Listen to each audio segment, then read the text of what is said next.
أجنبي حكم مصر فأعاد لها هيبتها بعد انكسار وذل دام لعشرات السنوات. حقق الانتصارات ورسخ حكمه بذكاء وفطنة. حقق حلم الفراعنة المصريين الأوائل فاحتل الشام والسودان اللتين كانتا عصيتين عليهم لأعوام. قيل أنه قاد انقلابا، وقيل أنه استلم الحكم دون إراقة للدماء. أسس لحكم عائلته الذي دام لأكثر من 250 عاما. اختلف الجميع حول أصله ونسبه، فهل هو تونسي أم مصري أم ليبي أم جزائري؟ إليك قصة الملك الأكثر أهمية في التاريخ والأكثر جدلا في الحاضر.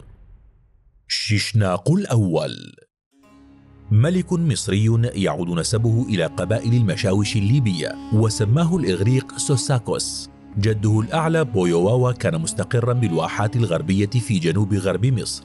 أسس شيشناق الأسرة 22 التي حكمت مصر القديمة.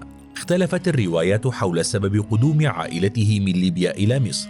إحداها تقول أن الجيش المصري مع بداية حكم الأسرة 20 كان يتكون من الليبيين، وكان لهؤلاء الجنود هبات من الملوك الحاكمين كالأراضي والأملاك.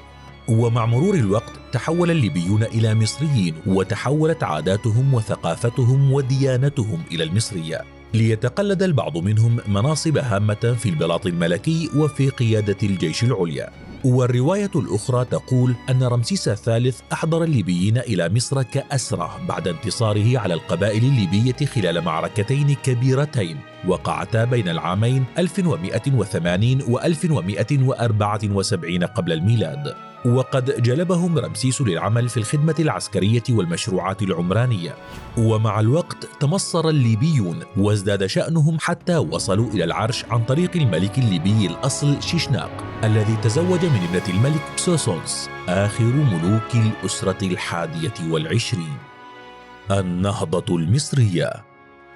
خلال حكم العائلة 21 الذي دام 130 عاما توالت الكوارث على مصر، بدءا من تفكك البلاد وانتهاء بالفساد الذي ضربها، مما اضطر الفرعون حينها إلى عقد معاهدة مع بني إسرائيل الذين كان يحكمهم داود عليه السلام.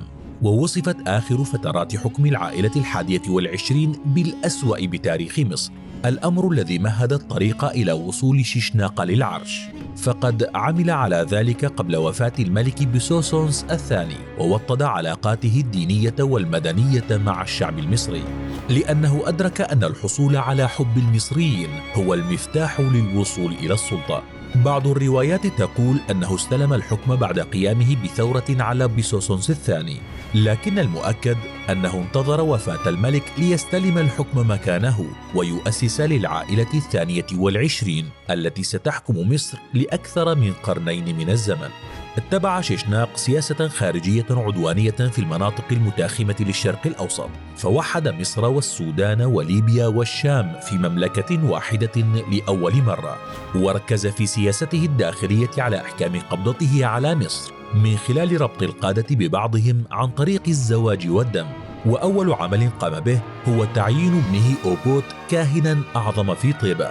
ذكر اسم شيشق بالتوراة، وانقسمت الآراء حول ما إذا كان شيشناق هو ذاته شيشق، لأن فتوحات شيشناق المؤرخة لا تتضمن القدس التي تعتبرها التوراة درة التاج في فتوحاته.